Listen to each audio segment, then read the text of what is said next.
It's my opportunity and pleasure to introduce our first student of today. Our first student is Lucia Wagner from Iowa City High School in Iowa City. She is the daughter of Jennifer and George Wagner, and her title of her presentation is entitled Free Pantry. Lucia. Hi.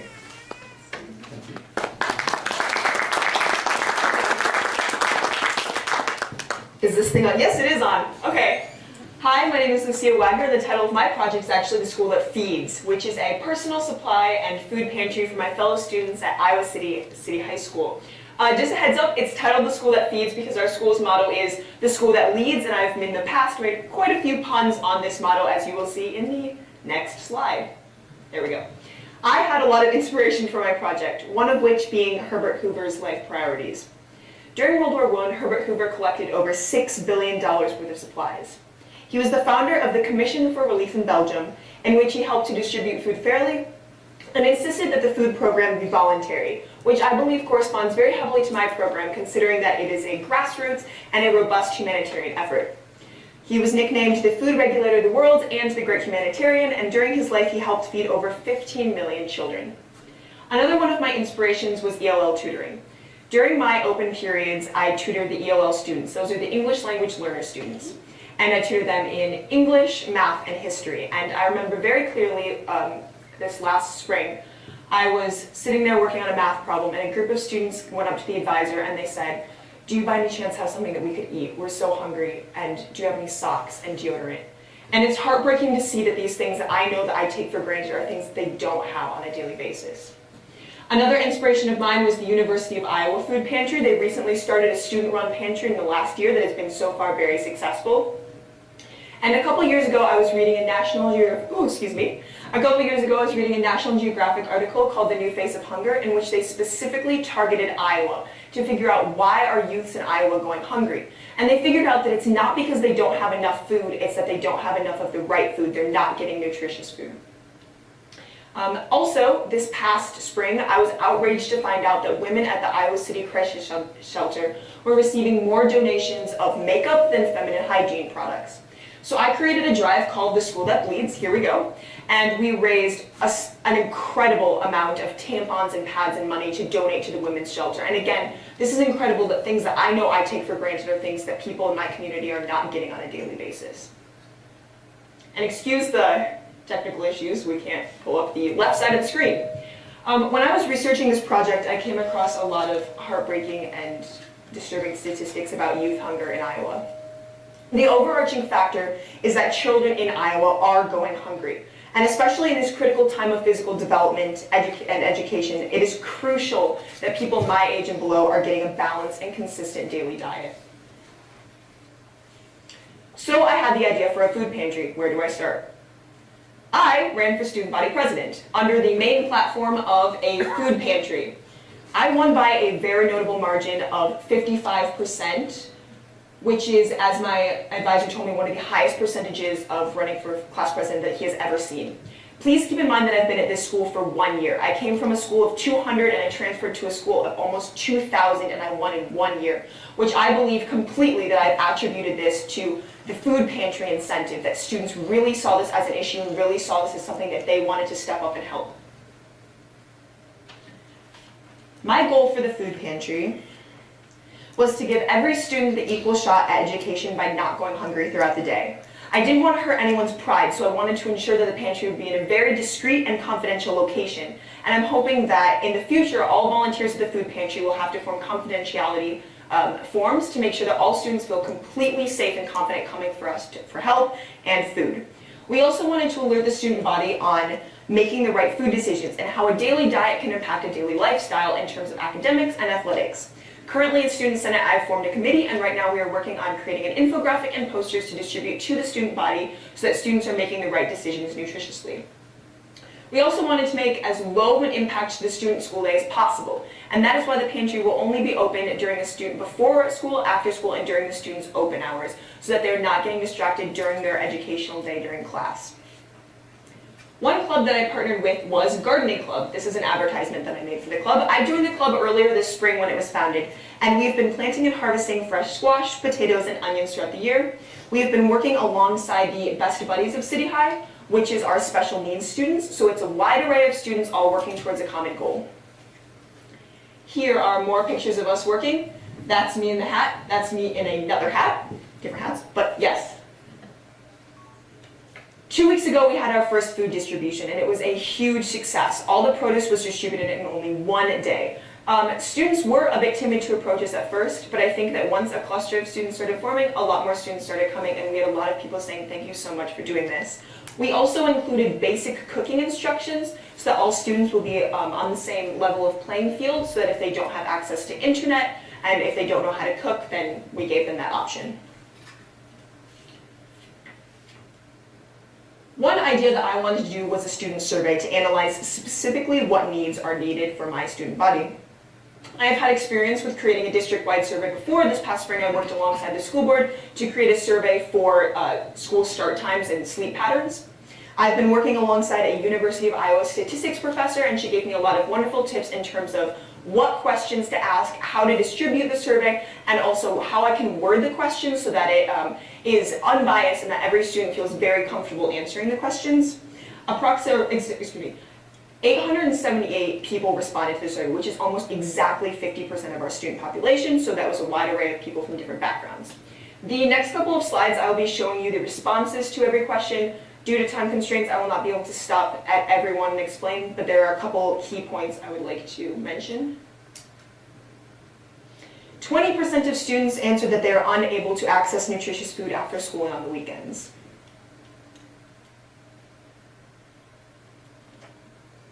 5% of students answered that they often feel unwell in class due to hunger, and almost 20% answered that they sometimes feel unwell in class due to hunger.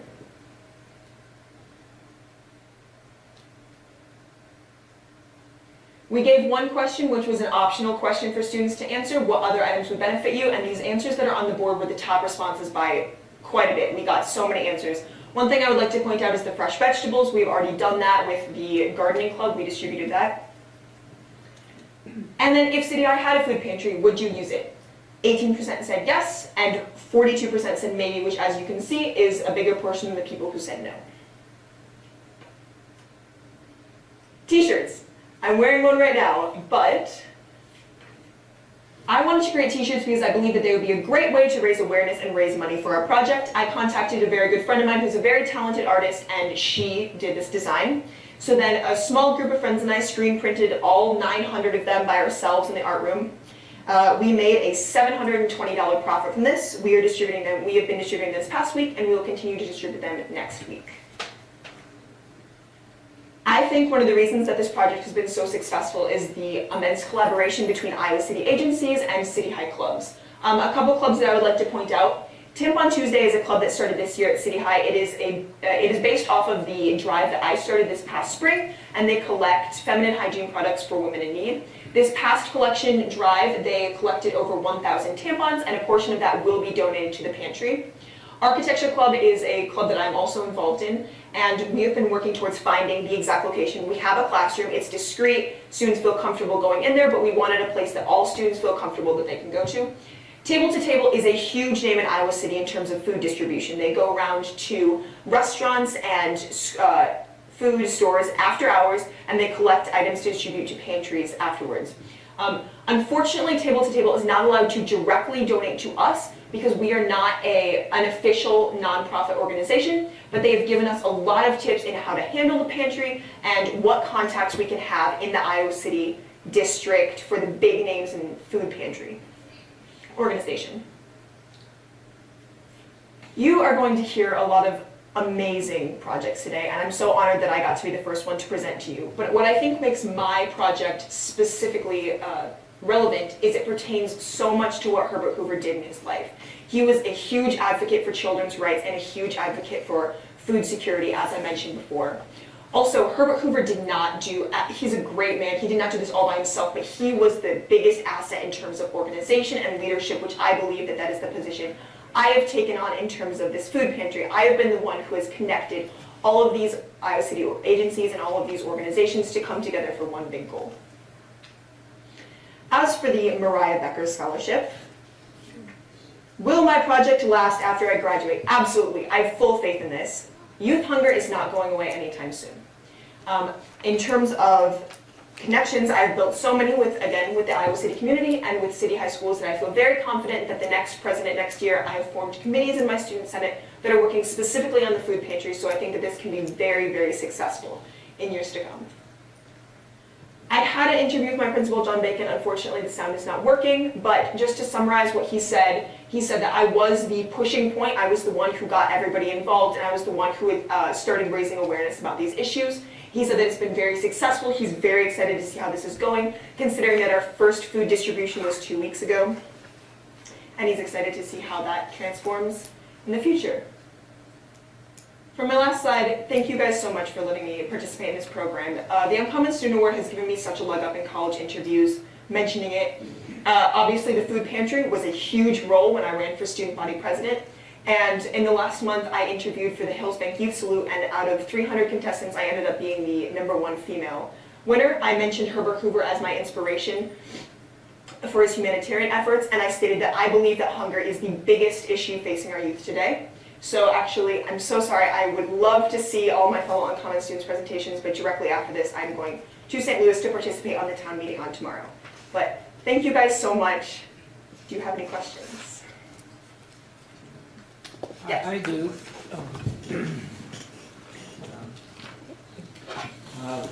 Thank you for your presentation. Thank you. You used the word discrete. Yes. You want it to be discrete. Yes. I'd like to have you define that word and its practical application to Absolutely. your project. Yes, so we wanted the pantry to be discreet so that students did not feel alienated or called out if they did need to ask us for help, because in the last year I've been working on a couple of projects, one including a dress drive for homecoming, so students who can't afford dresses can, and males who also cannot afford suits and ties can go for homecoming and prom. And one issue that I found specifically was that a lot of students did not want to come in because they felt like they were, their other classmates were seeing them. So we wanted it to be discreet. So with working alongside Architecture Club, we found a classroom which is, it's not in use as a classroom, it is a classroom that is used for tutoring of special needs students. It is located on the lowest floor of our high school, and there is a separate, it's a big classroom, but there is a separate little classroom tucked away in the side, which we will have the food pantry in. There is another location we are using, it is called the Welcome Center, where students have gone in the past to get free school supplies if they cannot afford it. And in the back it was the old teacher's lounge, and that's where we will be putting the refrigerator up. Oh, I'm sorry, I forgot to mention that. In the last week I was able to gain a refrigerator for this to house the perishable food items. So it's completely discreet. Students go in there anyways for tutoring help, so it wouldn't be calling them out like, oh, we see that student going in there, we know that they're going to ask for help and ask for food. So it's tucked away. There we have a nice closet and another separate classroom. Yes. Thank you. Yes. Yeah, I was wondering who supervises the food pantry, and do the students who participate in it, do you ask them to volunteer or invite them to volunteer to sort of buy into the process, or how does that work?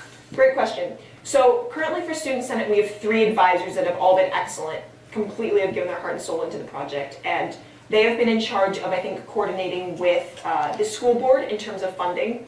And as for your question about students, I am co-president of our City High Interact Club, which is our volunteering club, and I think that there is the incentive of helping peers, but also students who help out get silver cord hours for graduation.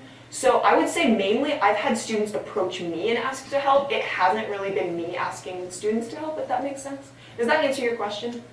Yeah, I was just wondering if the students who participate in using the food Oh, pantry yes. are invited to sort of give back To give back to... by volunteering time. No, I don't believe so. I do have a group of students, yes. I do know some students that have, but it's not something that we make known, but they have offered their time to help us and helping with the t-shirts, distributing that. Any other questions? As I understand it, the pantry is not now operating. No, it's not. We're hoping to get it up in the next week. I need to contact, excuse me, I've been in contact with Table to Table. We are working on a budget right now of hopefully about $100 a month, we have the sales from the t-shirts. We also have a portion of our homecoming funds going towards this project, and we have gotten a couple grants from the school board members.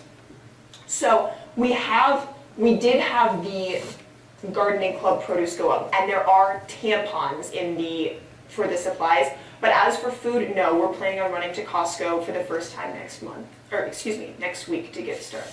And the second question is, in your written narrative, you indicated that the principal rather insisted that this pantry be open only after school. Yes. You mentioned during your oral presentation that it would be open before school and Yes. during breaks and after school. Are you talking about the summary that I submitted to you guys like a week ago? Yes. So I have been in contact, we've been working on it in the last week, and we decided that it should be open before school and during a student's break, just because we don't want students going hungry during the day. Yeah. Originally, yes, it was. Originally, it was going to be open all the time, and then we decided maybe it should only be open after school, but in the last week, it has changed so that it will be open at different times so that students can be more flexible in when they're hungry and when they need food. Thank you. Yes. Any more questions? Thank you. Thank you so much.